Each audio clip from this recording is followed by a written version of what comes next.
Oi, gente, eu sou a professora Sara, de literatura, e como o nosso assunto está sendo literatura realista, e eu já passei para vocês um resumo sobre o que ela foi, o contexto histórico em que ela aconteceu, em que esse movimento artístico surgiu, assim como o naturalismo.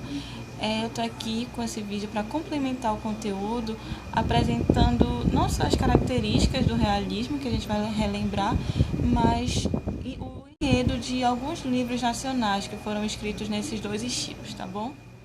Então, só relembrando o contexto histórico de surgimento desses dois movimentos, que foi na segunda metade do século XIX, onde o mundo inteiro estava passando por inúmeras transformações. Então, nós temos lá na Europa a segunda revolução industrial, nós temos o surgimento de novas correntes filosóficas como o positivismo, o darwinismo e o próprio marxismo, e o surgimento de uma ciência nova que é a sociologia, com o Comte, o Weber e o próprio Marx.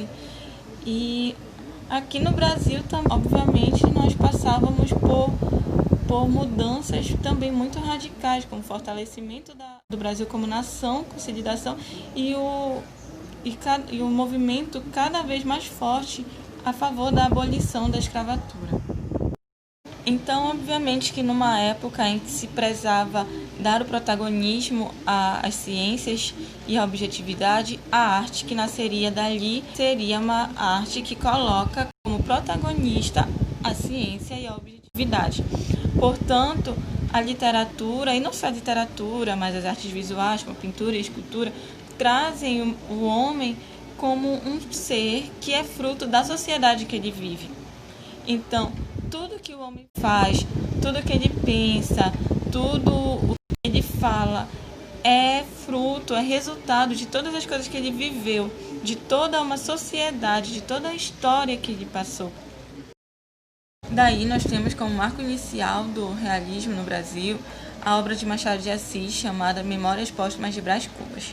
O Machado ele é considerado o escritor mais importante de toda a literatura nacional, não só por ter trazido esse estilo literário para o Brasil, mas também por ter inovado na forma de escrever e na forma de narrar, se utilizando sempre de ironia e fazendo com que o leitor se sentisse como participante de um diálogo com o narrador do livro. Ele criticava a elite local, a burguesia, o próprio clero, a própria igreja. E é importante a gente saber que o Machado foi o primeiro presidente da Academia Brasileira de Letras, e ele era um escritor negro. Então, mesmo numa época tão racista quanto aquela, ele conseguiu ocupar um lugar muito importante para toda a literatura.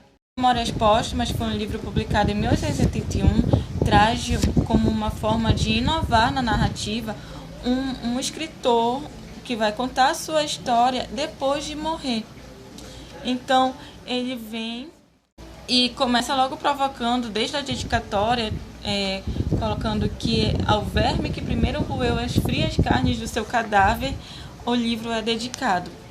E aí, a partir disso, ele aproveita que ele já está morto para começar a falar mal de todas as pessoas que ele conviveu, para ele falar que, apesar de ele ter sido uma pessoa super respeitada na sociedade, ele tinha amante, a igreja era corrupta, ele conheceu políticos corruptos, e a sociedade é toda composta disso, independente da condição financeira de cada um. O segundo livro que eu apresento é o Dom Casmurro, também do Machado de Assis, que vai muito além sobre a questão da traição ou não da Capitu, e que é um livro que nos traz de inovador apresentar duas características de escolas literárias diferentes, tanto do romantismo quanto do realismo.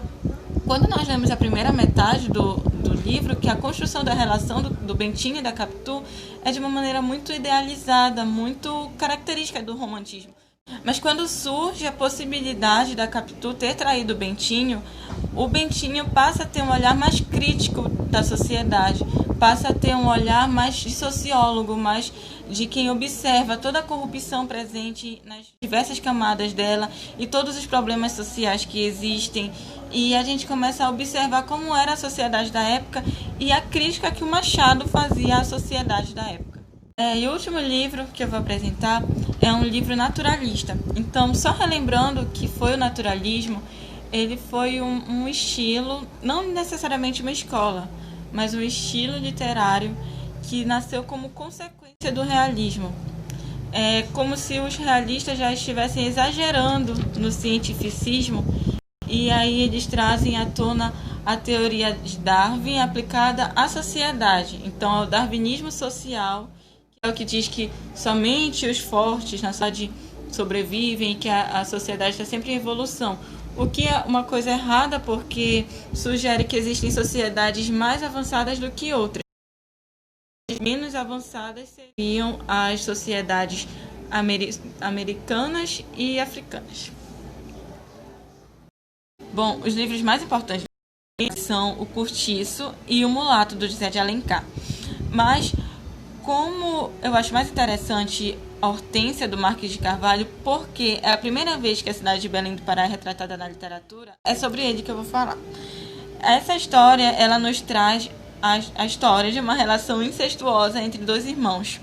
E como o naturalismo tratava as pessoas, principalmente aquelas que eram consideradas de civilizações, as sociedades primitivas ou selvagens, como os mulatos, o que eram majoritariamente a população de Belém, esses dois irmãos, eles seguem o seu instinto animal. Eles ignoram tudo aquilo que foi ensinado a eles, e a mãe, desgostosa, obviamente, mais tarde acaba morrendo, e depois a irmã, o que mostra que sempre os mais fortes, que no caso é o homem, sobrevivem.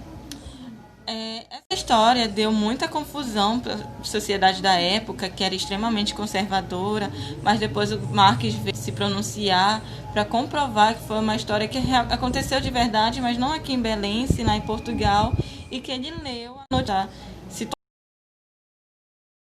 tornou inspiração para que ele escrevesse o livro. Bom, gente, então é isso. Estou disponível para quem quiser fazer pergunta.